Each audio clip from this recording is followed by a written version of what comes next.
Orang tua bijak untuk anak cerdas. Bagaimana membantu anak-anak kita jangan terjerumus pada tontonan-tontonan yang tidak pantas seperti kekerasan, pornografi, dan narkoba.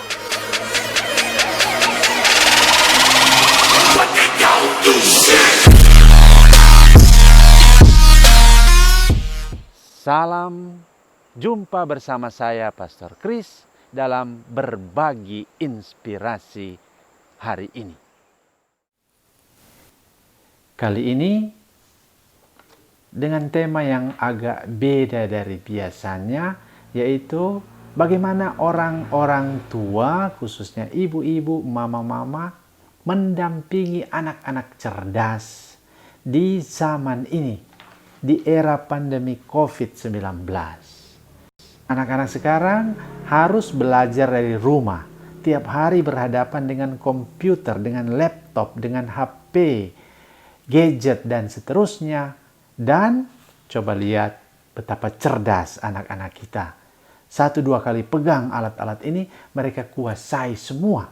Mereka bisa buka banyak hal dan mereka tahu luar biasa seluk-beluk dari alat yang mereka pegang.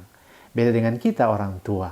Sudah 10 kali belajar, belum tahu-tahu juga. Nah, ini. Anak-anak kita cerdas luar biasa, tapi untuk itu perlu didampingi oleh orang tua yang bijak.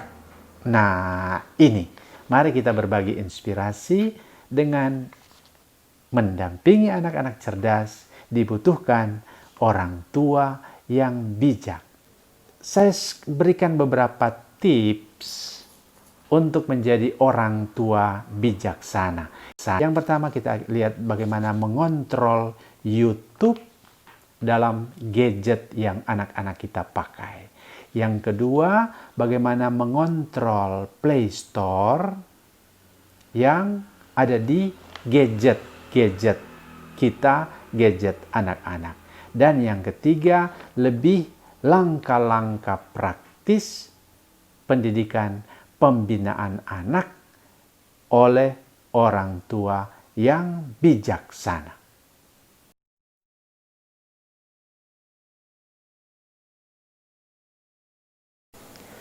Cara yang pertama yaitu membantu anak melalui kontrol YouTube, supaya ketika mereka belajar dari gadget, dari HP, dari alat-alat komunikasi ini, mereka tidak terganggu melalui YouTube. Bagaimana cara mengontrol melalui YouTube? Kita lihat, cari di daftar menu, bagian YouTube. Nah, ini dia.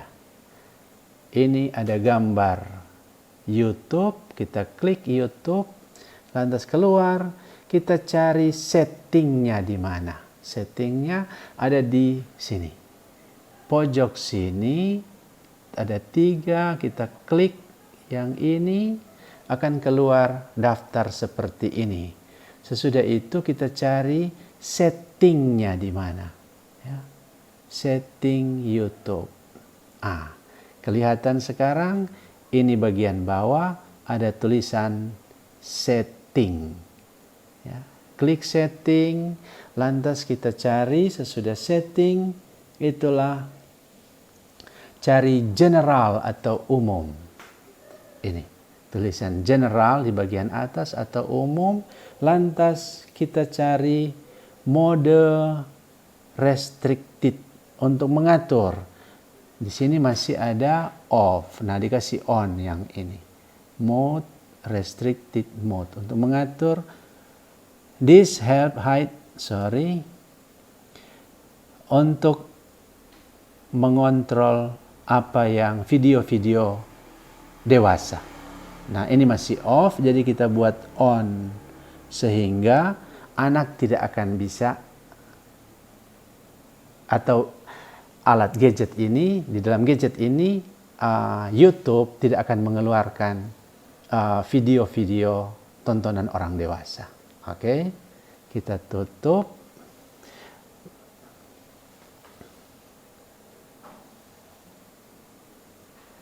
Cara membantu yang berikut itulah kontrol di Play Store, ya. Mana Play Store? Kita cari Play Store. Nah, ini dia. Play Store. Klik Play Store.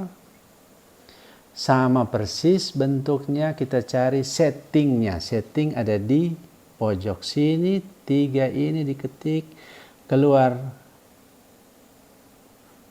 setting ini setting, ya. Klik setting. Sesudah itu kita cari setting parental control,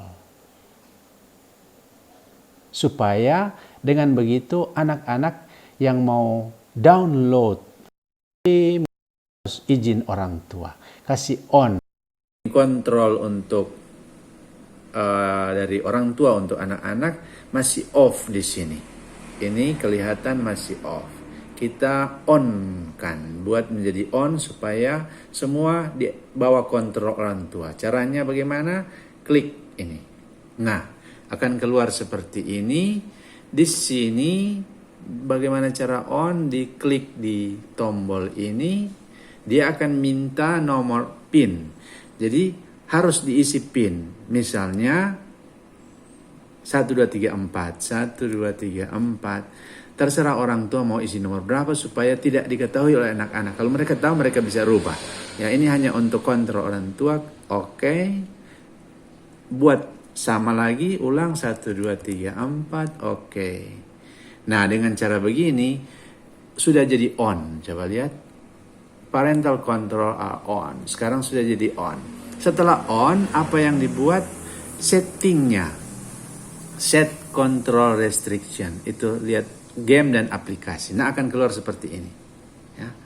Nah, mana yang kita mau izinkan? Misalnya umur sampai 7 tahun. Sampai 12 tahun. Berarti dikasih mati yang lain. Dihilangkan yang lain. Oke. Ini mulai sini, misalnya sini, hanya sampai ini. Nah, sehingga baru di save, ya. Ini save. Sehingga nanti yang anak-anak yang pakai gadget ini hanya bisa download game atau game atau program aplikasi-aplikasi yang hanya untuk usia sampai 7 tahun tadi. Oke. Berikut setelah kontrol orang tua atau parental control, di bawahnya ada require authentication for purchases. Pembayaran yang memerlukan autentik. Nah, ini penting, jangan sampai anak-anak kita mulai memesan atau membeli game-game online tanpa pengetahuan orang tua. Nah, karena itu di sini diklik ini. Nah, semua di sini sudah ditulis semua yang mau dibeli harus ada autentikasi dari orang tua. Oke, mesti itu, ya. Nah, kalau never, nah itu bahaya, mesti ditaruh yang di paling atas di situ. Dengan begitu, semua anak tidak sembarang bisa membeli game online. Sembarang download game, tapi juga tidak sembarang boleh beli game online. Ya. Begitu, semoga membantu dan memberi inspirasi bagi kita sebagai orang tua di zaman pandemi COVID yang memaksa anak-anak kita belajar lewat gadget dari rumah. Selanjutnya tentang bagaimana pedoman yang ada bukan diatur dari luar, tetapi diatur dari dalam, menjadi nilai pribadi sang anak. Ini yang disebut proses internalisasi. daripada kita kontrol dengan alat-alat yang ada, daripada kita kontrol dengan pengawasan dari luar, lebih baik kita tanamkan kontrol itu dari dalam, yaitu dari nilai-nilai yang ditanamkan. Lewat mana?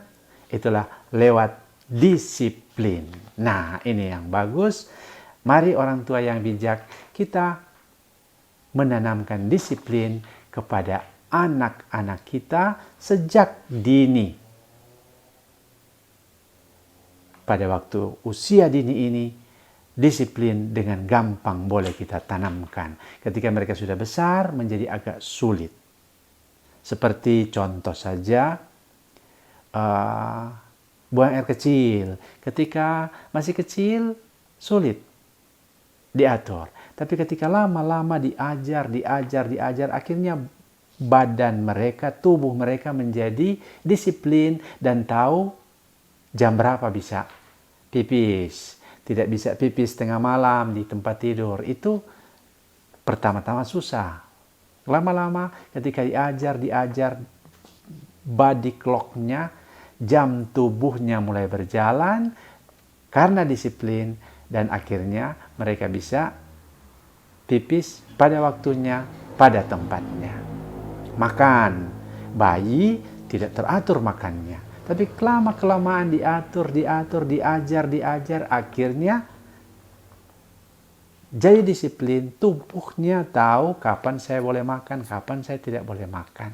Begitu, banyak hal kalau dibuat dengan disiplin, maka akan jadi dengan baik, dan seluruh hidup anak menjadi teratur. Begitu juga dalam hal menonton, dalam hal pornografi, dalam hal seksualitas. Maka ada 5 langkah penting untuk tadi proses internalisasi nilai-nilai ditanamkan dalam diri anak, sehingga anak yang cerdas